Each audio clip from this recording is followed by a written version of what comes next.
मुआज़िज़ दोस्तों, मैं हूं माजिद मलिक और आप तमाम देखने और सुनने वालों को अस्सलाम वालेकुम।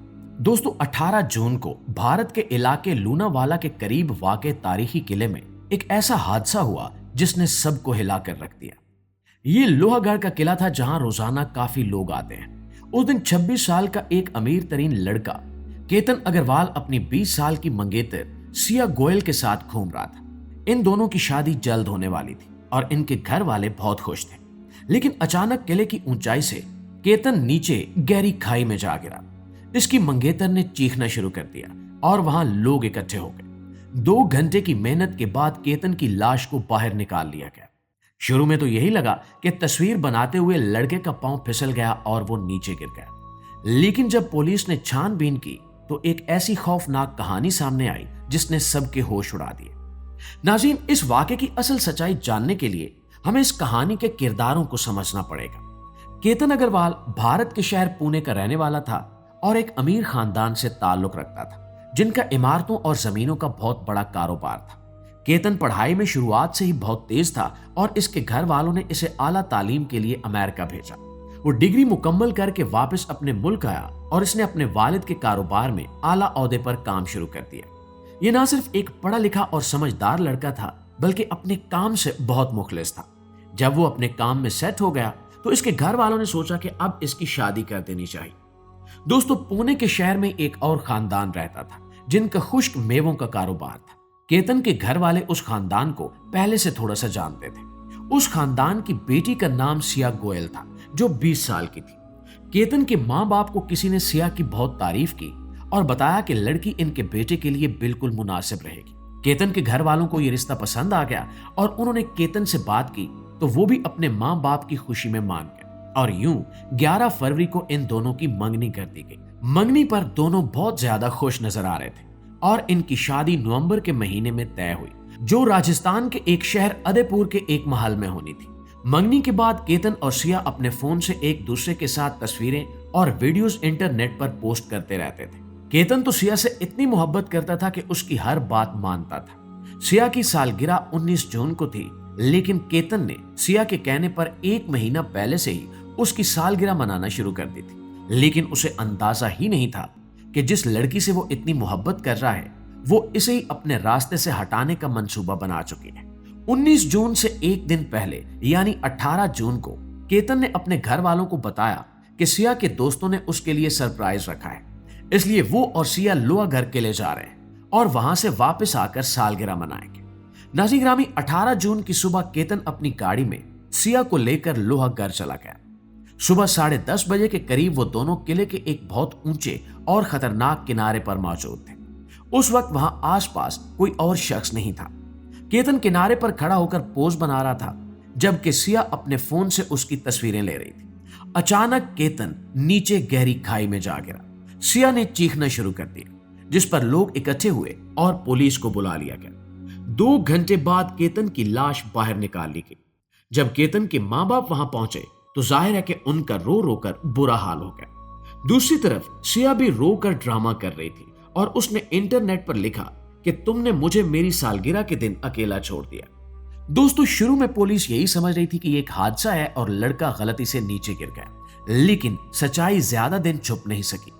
केतन की आखिरी रसूमात के बाद उसकी बहन संजना को सिया की बातों और रवैये पर शक होने लगा। जब संजना सिया से पूछती कि केतन कैसे गिरा तो सिया हर बार अलग बात बताती और घबरा जाती। इसके अलावा केतन की मौत के बाद सिया ने इनके घर आना जाना भी बिल्कुल बंद कर दिया था, जो कि बहुत अजीब बात थी। संजना ने ये सारी बातें अपने माँ बाप को बताई और वो सब पुलिस के पास पहुंच गए। उन्होंने पुलिस को बताया कि इन्हें पूरा शक है कि इनके बेटे को जानबूझकर मारा गया है।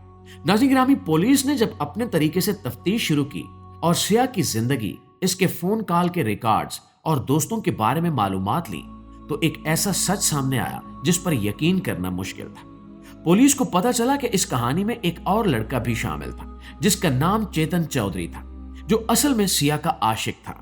सिया के घर वालों ने केतन के माँ बाप से झूठ बोला था कि सिया B.Com की पढ़ाई कर रही है, जबकि सच ये था कि सिया 12वीं में फेल हो चुकी थी और इसका पढ़ाई में कोई दिल नहीं लगता था। सिया को सिर्फ पार्टी करना, घूमना और शॉपिंग करना पसंद था। केतन एक शरीफ और पढ़ा लिखा लड़का था और सिया को लगता था कि वो केतन के साथ अपनी मर्जी की जिंदगी नहीं गुजार सकेगी। दोस्तों, सिया केतन से जान छुड़ाना चाहती थी, लेकिन मंगनी तोड़कर अपने घर वालों की बदनामी भी नहीं करना चाहती थी। इस लड़की ने अपने दिमाग में केतन को मारने का मंसूबा बनाया और अपने आशिक चेतन को भी इसमें शामिल किया।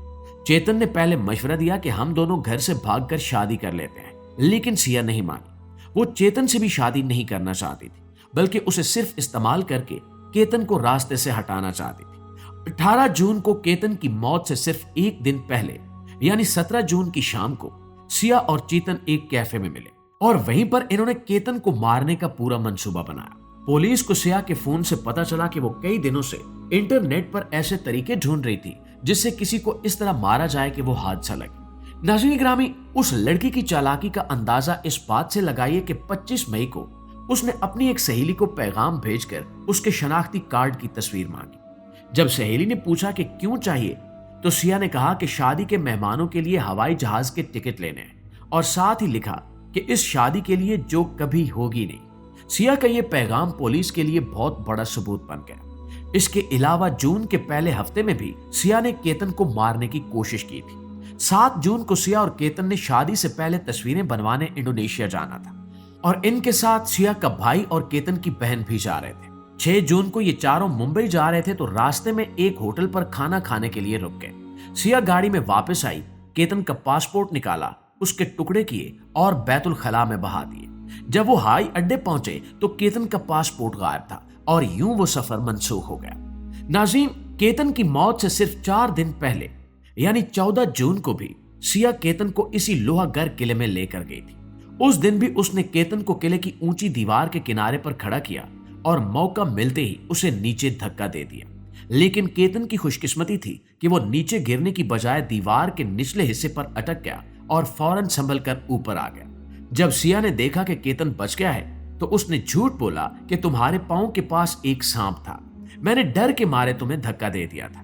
केतन ने उसके झूठ पर यकीन कर लिया और ये बात अपने घर वालों को भी बताई, मगर किसी ने भी ये नहीं सोचा कि सिया उसे वाकई मारना चाहती थी। दोस्तों, 18 जून के दिन जब सिया और केतन दोबारा उस किले में पहुंचे तो चेतन वहां पहले से छुपा हुआ था। चेतन ने केतन को फोन करके कहा था कि हम दोस्त मिलकर सिया को सरप्राइज देना चाहते हैं, इसलिए तुम सिया को किले लेकर आओ। केतन को जरा भी अंदाजा नहीं था कि ये लड़का सिया के साथ मिलकर इसे मारने वाला है। किले के बिल्कुल किनारे पर पहुंचकर सिया ने केतन से कहा कि तुम दूसरी तरफ मुंह करके खड़े हो जाओ, मैं पीछे से तुम्हारी तस्वीर लेती हूं। जैसे ही केतन दूसरी तरफ मुंह करके खड़ा हुआ, पीछे छुपा हुआ चेतन तेजी से बाहर निकला और उसने केतन को जोर से नीचे खाई में धक्का दे दिया। केतन को संभलने का मौका ही नहीं मिला और वो नीचे जा गिरा। दोस्तों, चेतन ने इस जुर्म को छुपाने के लिए बहुत चालाकी दिखाई। गर्मी होने के बावजूद उसने कपड़ों के ऊपर एक गर्म जर्सी पहन रखी थी ताकि उसका चेहरा सिक्योरिटी कैमरों में ना आए। वो अपना फोन अपनी दुकान पर ही छोड़ कर आया था ताकि अगर पुलिस उसकी लोकेशन चेक करे तो फोन दुकान पर ही मिले। उसने अपनी दुकान के एक लड़के का फोन इस्तेमाल किया था और किले का टिकट भी नहीं खरीदा था ताकि उसका कोई नाम वहां ना आए। लेकिन जुर्म जितना भी छुपा कर किया जाए, कोई ना कोई गलती हो ही जाती है। पुलिस ने कैमरों, तस्वीरों, फोन की लोकेशन और तफ्तीश की मदद से चेतन को पकड़ लिया। दोस्तों, चेतन के पकड़े जाने के बाद जब पुलिस ने सिया से सख्ती से पूछताछ की तो उसने अपना जुर्म कबूल कर लिया। उसने मान लिया कि उसने चेतन के साथ मिलकर अपने होने वाले शौहर को मारा था। इस वक्त सिया गोयल और चेतन चौधरी दोनों पुलिस की हिरासत में हैं और जेल में अपने जुर्म की सजा का इंतजार कर रहे हैं। और दोस्तों, इस वाक़े से हमें यह सबक मिलता है कि इंसान को सिर्फ जाहिरी सूरत और बातों पर अंधा भरोसा नहीं करना चाहिए। केतन ने जिस लड़की को सच्चे दिल से चाहा, उसकी हर ख्वाहिश पूरी की, उसी लड़की ने उसकी जान ले ली। ये वाकया आज भी हर सुनने वाले को हैरान कर देता है और मुआशरे के लिए एक बड़ा सबक है।